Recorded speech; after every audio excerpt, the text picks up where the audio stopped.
I've noticed that when female idols wear revealing clothing during performances, they're applauded by feminists.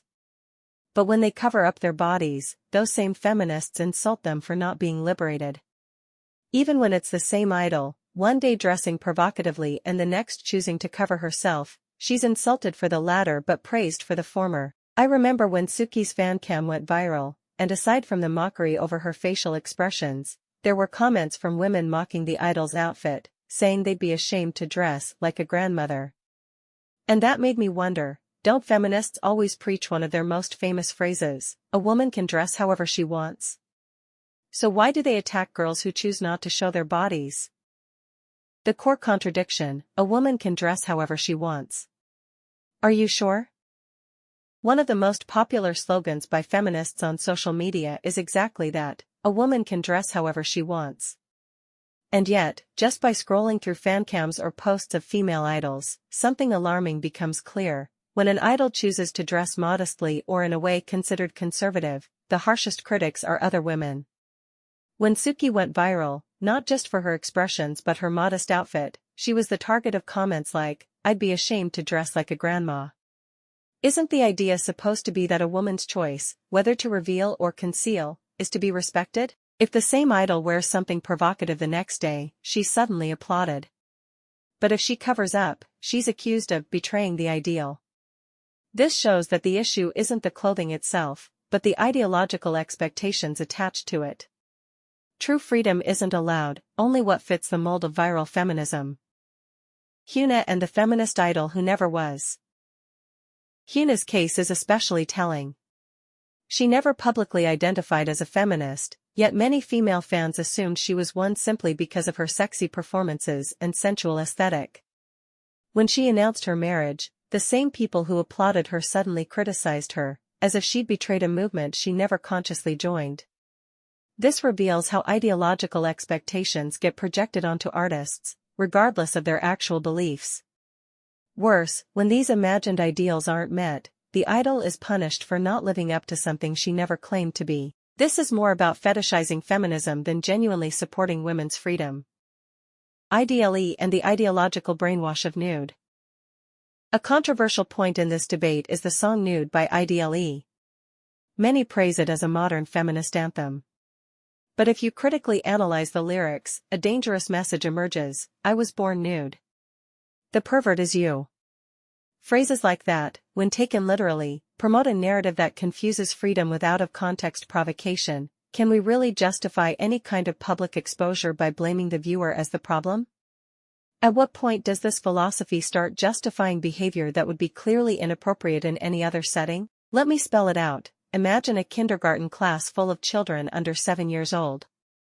A teacher walks in completely naked, and according to this song's logic, the kids are the criminals for looking, because the adult was born nude.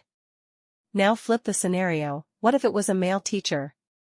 I'm absolutely certain he'd be insulted, sued, or worse. Because yes, that's the message being pushed by I.D.L.E., a message of toxic feminism. If you believe Nude has an empowering message for women, congratulations, feminists have successfully brainwashed you. One of the central lines of the song, I was born nude, the pervert is you, is horrific. It's convinced fans that nudity is the ultimate expression of freedom for women and that anyone who disagrees must be a misogynist. Right, because a newborn baby's body is exactly the same as an adult woman's. To illustrate, what if a female fan sends nude photos to Jungkook and he files a lawsuit? Who's in the wrong? The girl or Jungkook? Many of you would probably agree that the woman should face legal consequences, right? Why? She was born nude, so according to I.D.L.E.'s logic, Jungkook should apologize for calling her out. He's the pervert, isn't he? Now flip it again, what if a female idol sends nude photos to a male fan, not a celebrity, just a regular guy? Who's in the wrong then? Let me guess, this time, you'd defend the woman. Get 10% off your entire purchase, any product, no limits. Just use the code on the shop in comments or description. The irony of the criticism, who actually attacks female idols? Let's go back to this key phrase, it's ironic how women complain about misogyny in K-pop when the people who criticize female groups are mostly women. This contradiction isn't rare, it's consistent. The ones mocking idols for dressing modestly aren't oppressive men. They're other female fans, using ideological pressure to enforce what they see as correct. Selective sisterhood is the name of the game. Support only exists for idols who match the feminist media narrative. This proves that symbolic violence doesn't have a gender, but it definitely has an ideology. Take Jennie's photo leak as an example. Criticism poured in, but her fans rushed to defend her. I still remember the line they kept repeating, "Oh wow, what a scandal, just a naked body." Misogynists attack Jennie as if they've never seen a woman proud of her body. But if a man sent nude photos, would they say the same thing? "Oh, it's just a body, I won't call the police." Let me doubt it. When men don't fit the feminist fantasy. Modern feminism preaches that men should stop sexualizing women, while at the same time demanding women sexualize themselves as a form of rebellion. But what happens when a man doesn't fit into that logic? Look no further than Tarzan from the group A.I.D.le. He was harshly criticized for dressing like this. Meanwhile, when female idols walk around with their panties over their pants, feminists cheer them on. According to these K-pop feminists, women must reveal, men must conceal.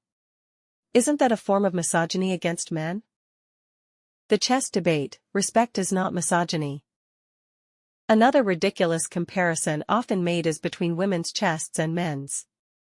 Let's be clear, they are not the same. This is not an act of misogyny, it's a demand for respect.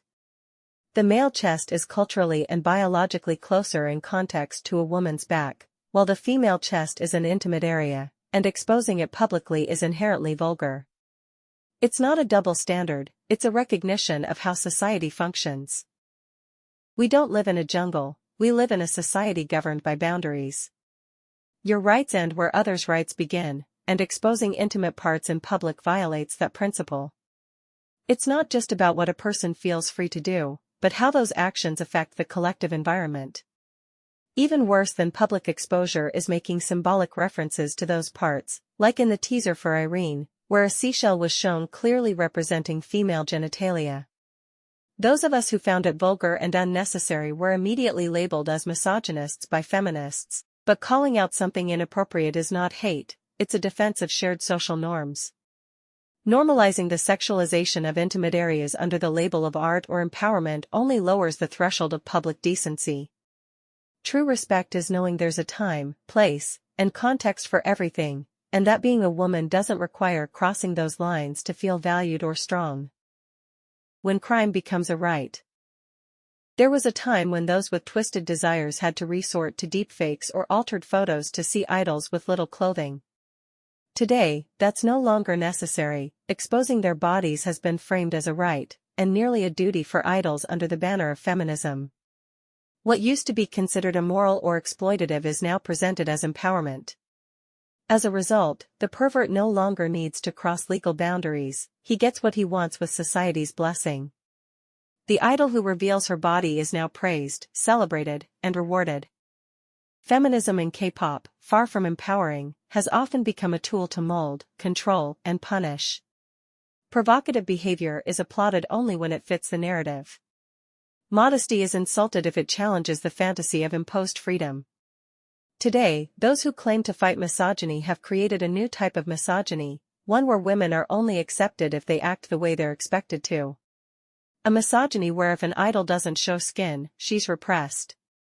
A misogyny where freedom of choice only exists if it aligns with a predetermined ideology. If we really want justice, it's not about blindly defending an ism.